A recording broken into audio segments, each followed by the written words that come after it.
So we were discussing steel, and we have also already discussed what is steel,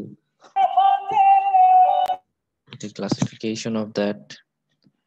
Okay, we have come to know that there are different classes of steel, uh, alloys, and plain carbon steel that we can actually classify: high alloy, low alloy, and plain carbon.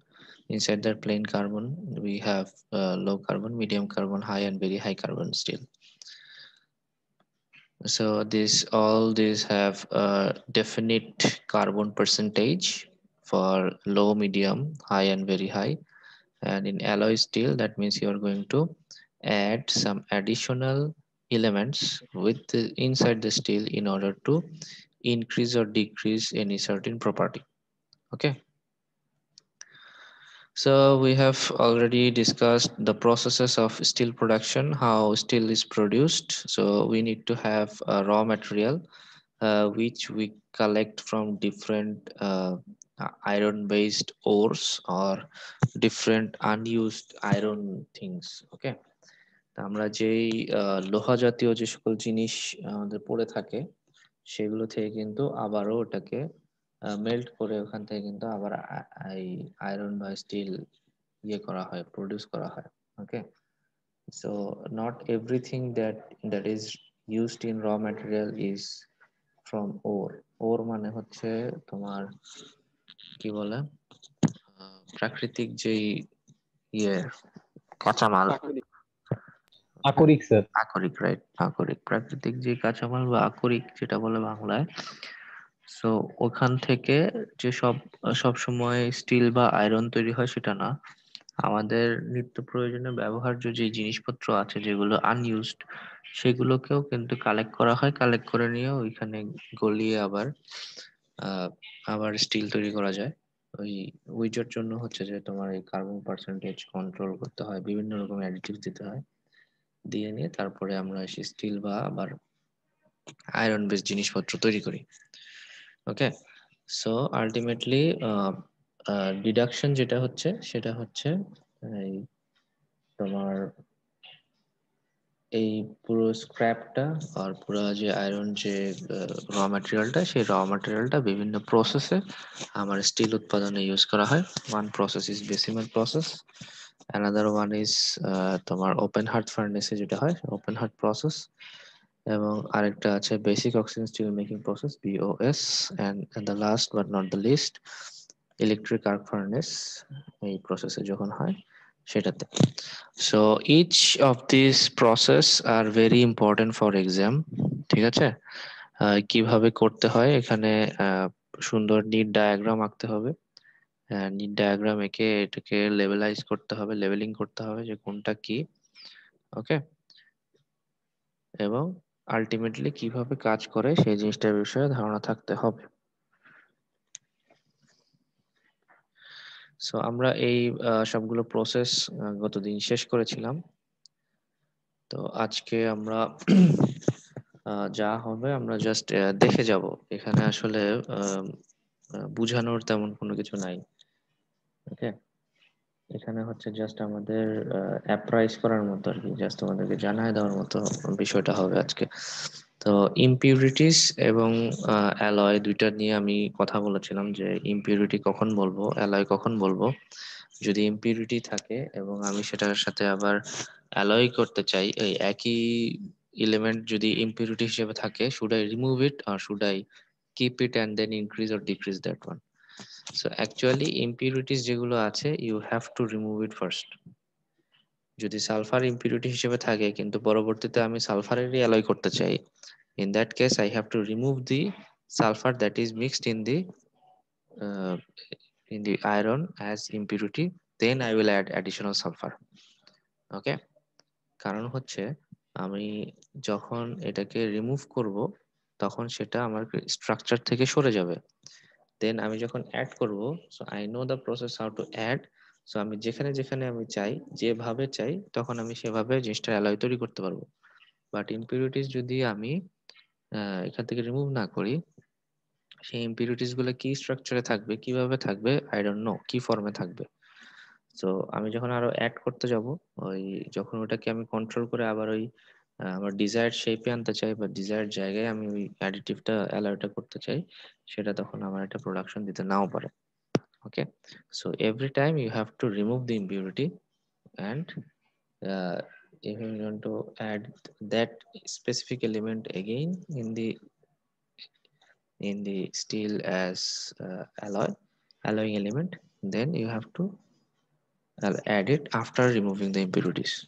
Okay, so এখন আমার এখানে আরেকটা কথা আছে যে how much impurities are safe for any steel. So impurities cannot be removed 100%. ওকে, আমি যদি বলি যে এই স্টিলে এক ফোঁটাও সিলিকন নাই, I will be very very wrong. Okay, কিছু পরিমাণ ইম্পিউরিটিস থাকবেই, এটা কখনোই 100% ইম্পিউরিটি ছাড়া থাকবে না কোনো কিছু। বাট কি পরিমাণ পর্যন্ত আই ক্যান অ্যাকসেপ্ট, আমার স্টিলটা কি পরিমাণ পর্যন্ত can accept the impurity range.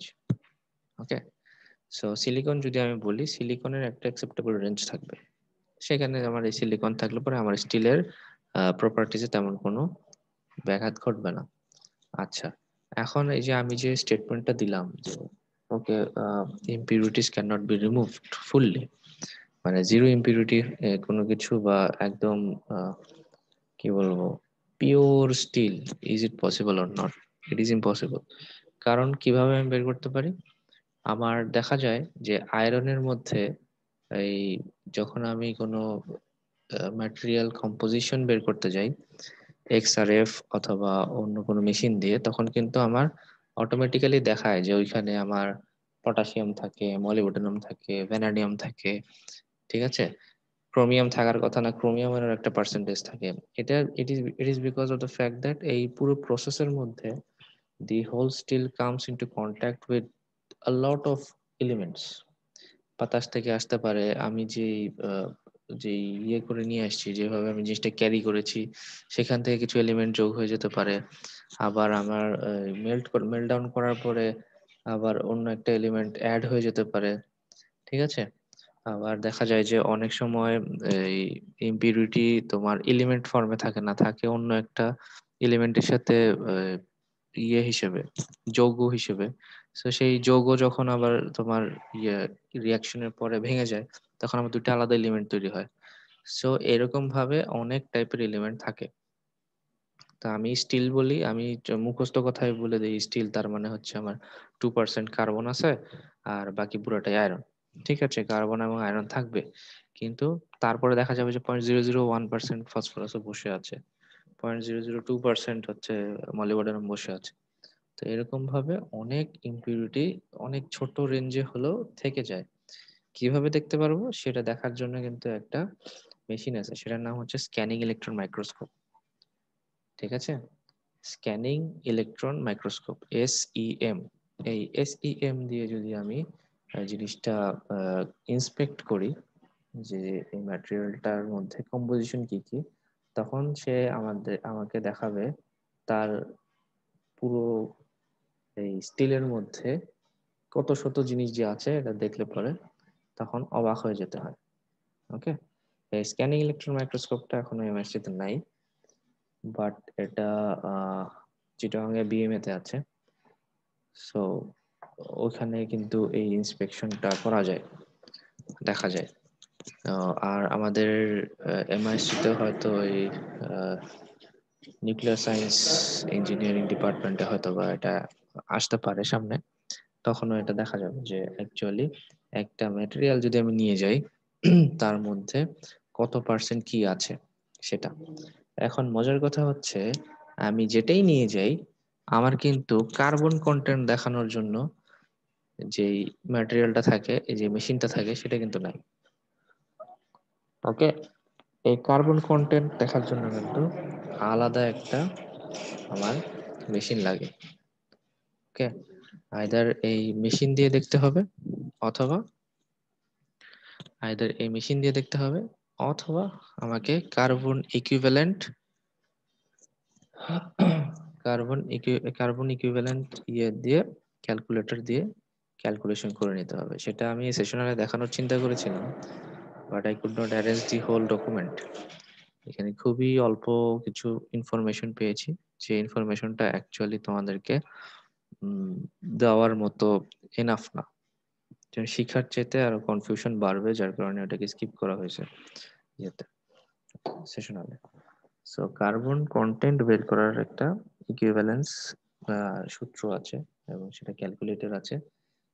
সবগুলো বাকি সবগুলো পার্সেন্টেজ যখন জানা থাকবে, তখন ওটারই ইয়ে, তখন ওই পার্সেন্টেজের অনুযায়ী বলতে পারবো যে ঠিক আছে, তাহলে এই পরিমাণ কার্বন এই স্টিলে বা এই ইয়েতে, এই ওয়ার্ক পিসে আছে বা থাকতে পারে, এরকম।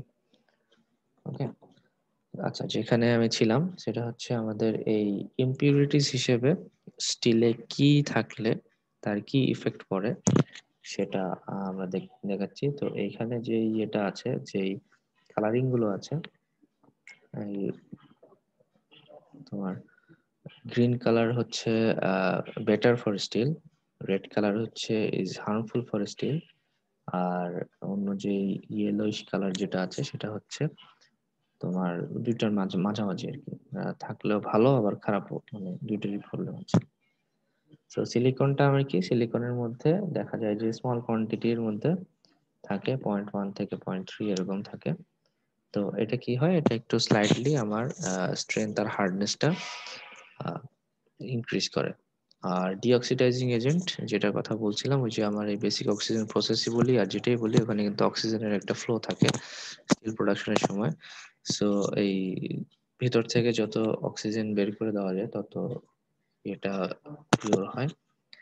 ওকে। সো এটা থাকলে সিলিকনটা অনেক সময় আছে যে অক্সিজেনটাকে সাথে করে নিয়ে বের হয়ে আসে ইয়ে থেকে, স্টিল থেকে। সো এটা আমার জন্য একটু সুবিধাজনক বিষয়। সালফার কি, সালফার থাকাটা বেশ খারাপ। সেটা efforts are made to keep it at a minimum of 0.015%। So যতটুকু সম্ভব এটাকে কম রাখা হয়। এটা রাখলে পরে এটাকে ব্রিটলনেস বেড়ে যায়, ব্রিটলনেস বেড়ে যায়, তার মানে হচ্ছে আমি বাড়ি দিলে ভেঙে যাবে। ওকে। সো ব্রিটলনেস ভেঙে যাবে মানে কি, আমার আরেক দিক থেকে আমার হার্ডনেসও কমে যাওয়ার কথা। আর ইয়েস, স্ট্রেংথ কমে গেছে, right. So it forms as a thin film separating pearlite or ferrite grains, thus greatly reducing the strength of the steel. So তার মানে হচ্ছে আমার পারলাইট যে ইয়েটা থাকে, যে স্ট্রাকচারটা থাকে, সেটার মাঝখানে সে একটা সেপারেটিং ফিল্ম তৈরি করে, যার কারণে পারলাইট পারলাইট জোড়া থাকে না, বা ফেরাইট ফেরাইট জোড়া থাকে না, বা ফেরাইট পারলাইটের জোড়া থাকে না, থাকে হচ্ছে মাঝখানে এরকম একটা করে সালফারের ফিল্ম। যার কারণে এটাকে যখনই ওই যখনই ওই ইয়েতে একটা কোনো ইম্প্যাক্ট আসে, সাথে সাথে এটা ভেঙে যায়। Manganese sulfide is stronger than iron sulfide, and provided that there is enough manganese present, the sulfur will all combine with it in preference to the iron. So manganese যদি থাকে সেক্ষেত্রে সালফারটা আয়রনকে খুব বেশি একটা ইয়ে করে না, কি বলে, খুব বেশি একটা ডিস্টার্ব করে না। সে ম্যাঙ্গানিজের সাথে সালফাইড তৈরি করে, আয়রন সালফাইড তৈরি করাচ্ছে। সো আমার কিন্তু এখানে আরেকটা অ্যান্সার এসে পড়েছে, সেটা হচ্ছে সালফারকে কিভাবে রিমুভ করা যায় from steel. So you have to add manganese. Okay. Iron sulfide melts below the working temperature of iron. So sulphur যদি থেকেই যায়, আয়রন সালফাইড যদি হয়েই যায়, তাহলে আবার নর্মাল টেম্পারেচার চেয়েও কম টেম্পারেচারে এটা গলে যাবে। এটা কেন ইয়ে দিছে, এটা আমার সুবিধাও হতে পারে, অসুবিধাও হতে পারে।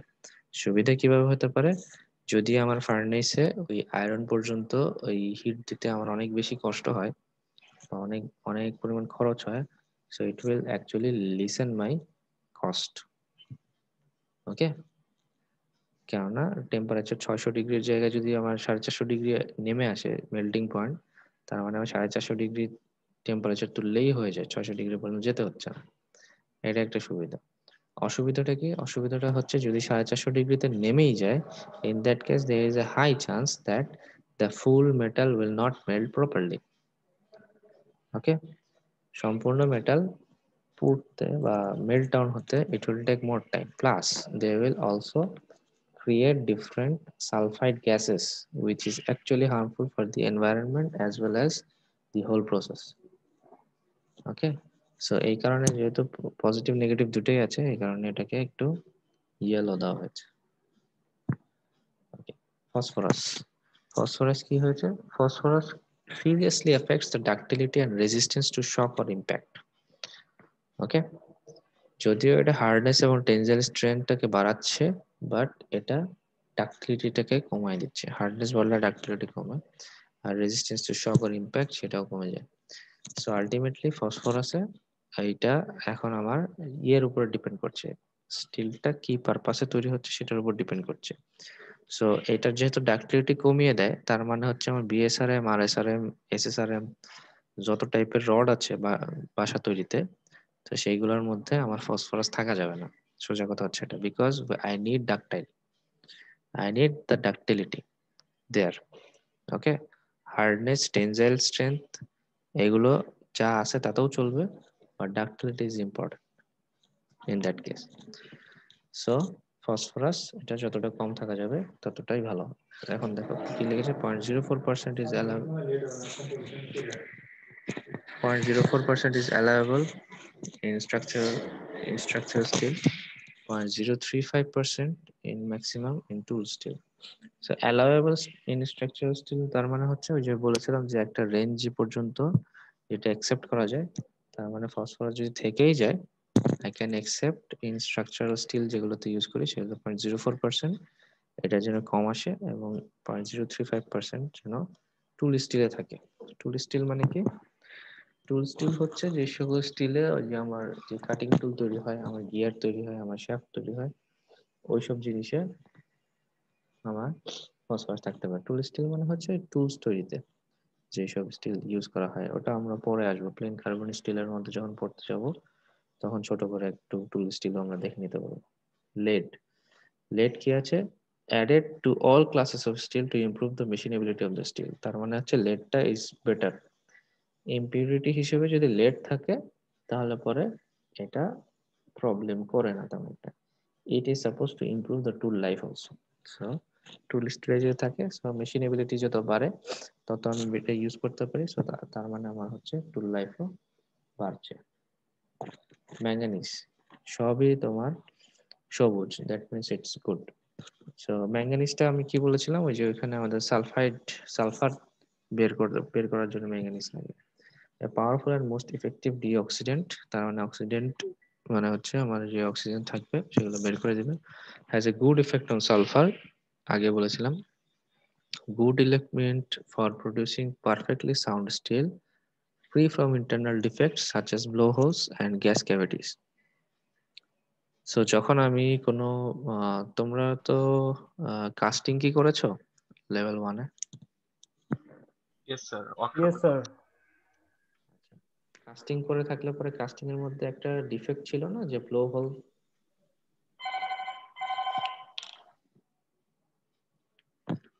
জানা আছে? আচ্ছা, কোনটা ধরে নিন জাস্ট।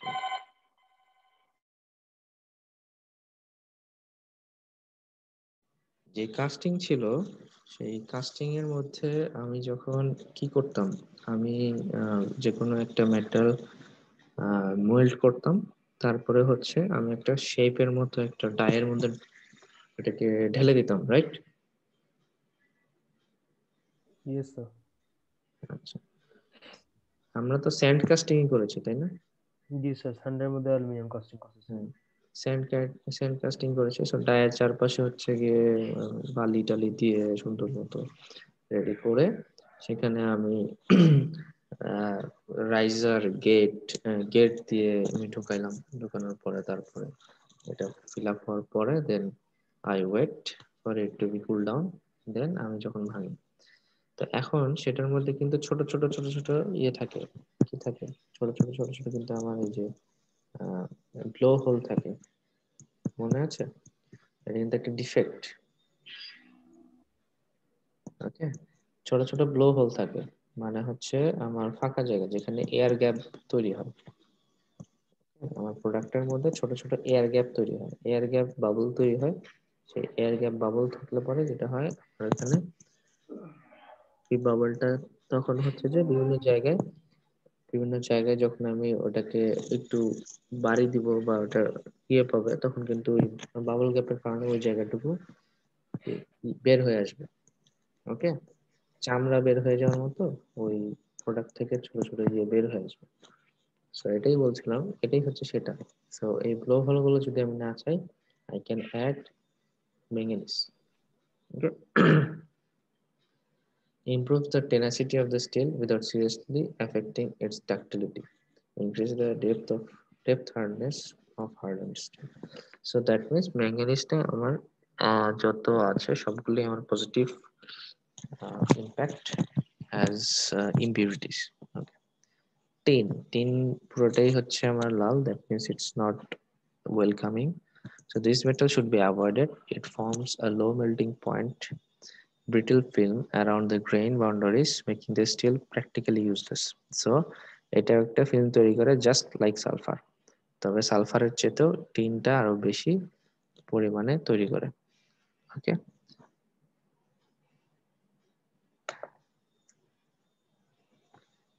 এখন এই তো গেল আমার এলিমেন্টের মধ্যে। আর গ্যাসিয়াস ইম্পিউরিটিজ এর মধ্যে যেমন অক্সিজেন থাকবে সবসময়। In general, it has a bad influence on the properties of steel, rarely present in quantities. Nitrogen, এটা আবার green, so found in quantities from 0.005% to 0.3% in welds, মানে welding A, where it is undesirable. It has a hardening and embrittling effect, intentionally added to the surface layer in case of hardening to produce an abrasive resistant surface. আমরা যে নাইট্রেটিং করলাম না, সেটার কথাই বলছে যে নাইট্রেটিং যদি থাকে তাহলে পরে ওটা আমার কাজে লাগে, আদারওয়াইজ দরকার নেই। হাইড্রোজেন কি হয়েছে? This element has a bad effect that produces gas cavities near the skin of casting and ingots. Also flakes and hairline cracks can be attributed to its presence. So তার মানে হচ্ছে যদি hydrogen উপস্থিত থাকে তাহলে পরে যে আমি বললাম না চামড়া খুলে যাওয়ার মতো যেরকম ইয়ে বের হয়ে যায়, গ্যাস ক্যাভিটি তৈরি হয়। সো এটা ফ্লেক্স এন্ড হেয়ার লাইন ক্র্যাকও তৈরি করে। সো এই গ্যাসিয়াস ইম্পিউরিটি হিসেবে hydrogen is not welcome.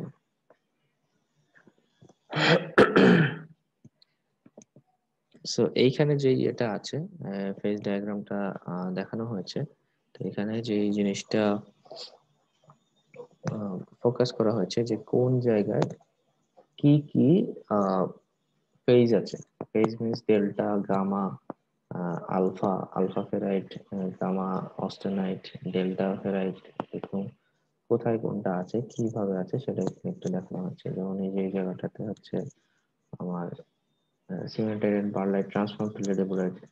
Okay, so এইখান থেকে কোথায় কি আছে একই জিনিস, জাস্ট রেঞ্জ গুলো আর ইয়েগুলো একটু ভালো মতো লেখা আছে যে কোথায় ইয়ে আছে। যেমন এখানে কখন ম্যাগনেটিক হচ্ছে, কখন নন ম্যাগনেটিক হচ্ছে। ওকে, ম্যাগনেটিক চেঞ্জ এর এন্টার ক্রস করে ফেললে এটা আর ম্যাগনেটিক থাকে না, নন ম্যাগনেটিক হয়ে যায়। সো এই অ্যাডিশনাল এই জিনিসগুলো এখানে জাস্ট একটু দেখানো হচ্ছে। অ্যাকচুয়ালি ওই আগের চিত্র থাকলেই বোঝা যাবে, বাট জাস্ট দেখার জন্য যে কোথায় ফেজ চেঞ্জ হচ্ছে, কখন ফেজ চেঞ্জ হচ্ছে, কখন ফেজ চেঞ্জ হচ্ছে না, এই আর কি। ওকে, আচ্ছা, এটা পরে আসতেছে। আচ্ছা, অ্যালয় স্টিলের মধ্যে যদি আমি বলি, অ্যালয় স্টিলের মধ্যে কিভাবে অ্যালয় তৈরি হচ্ছে।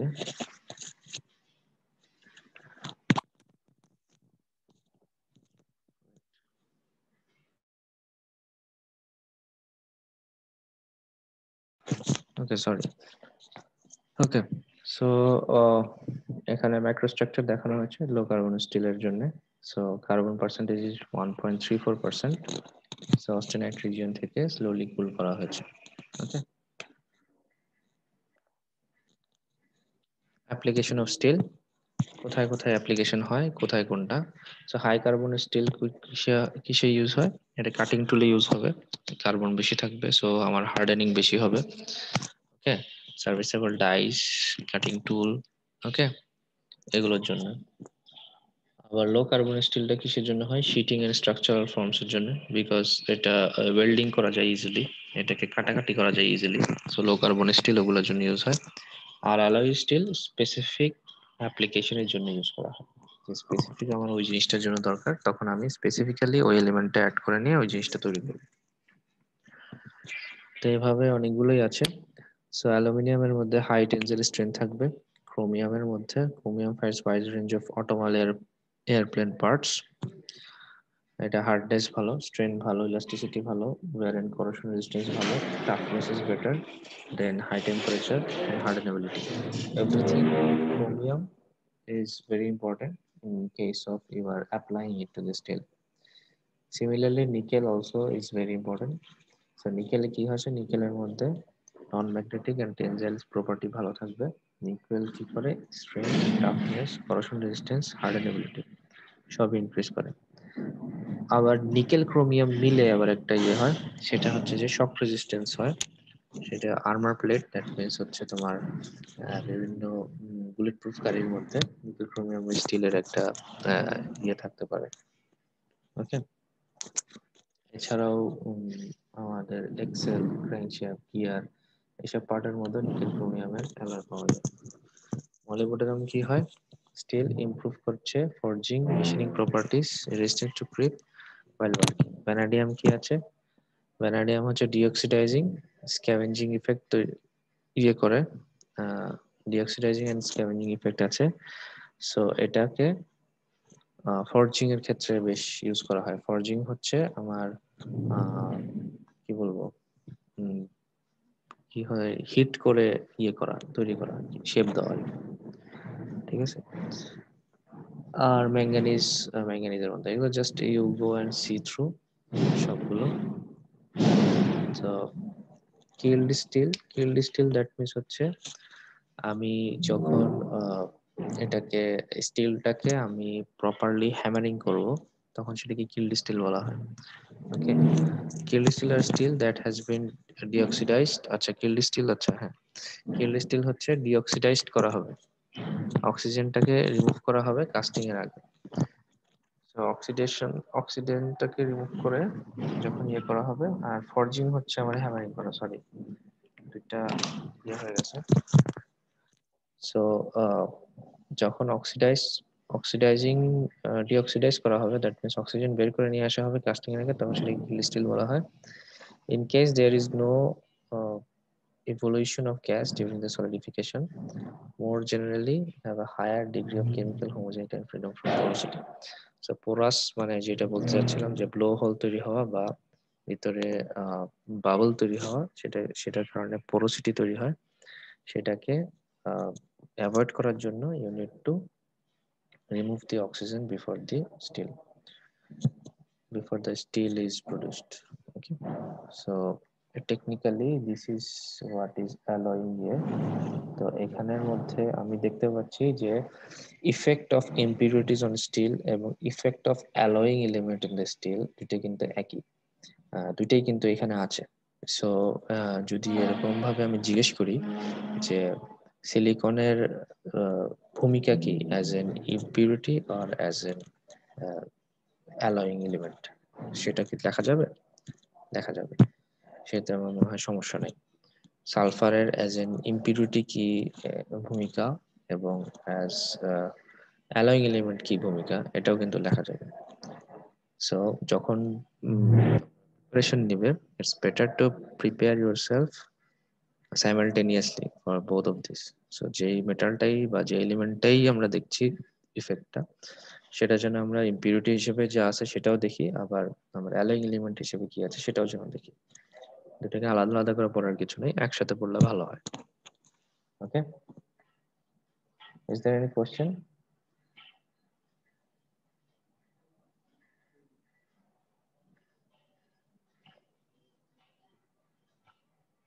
Are you with me or not? Yes, sir.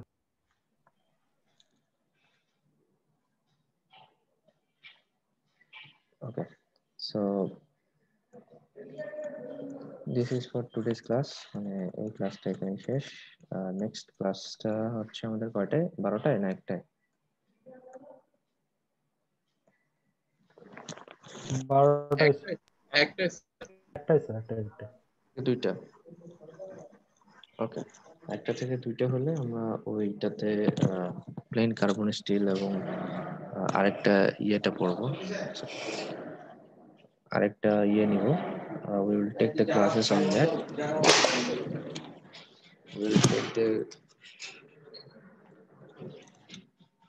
We'll take the class on that, and we'll start a new chapter, and then we will finish our syllabus.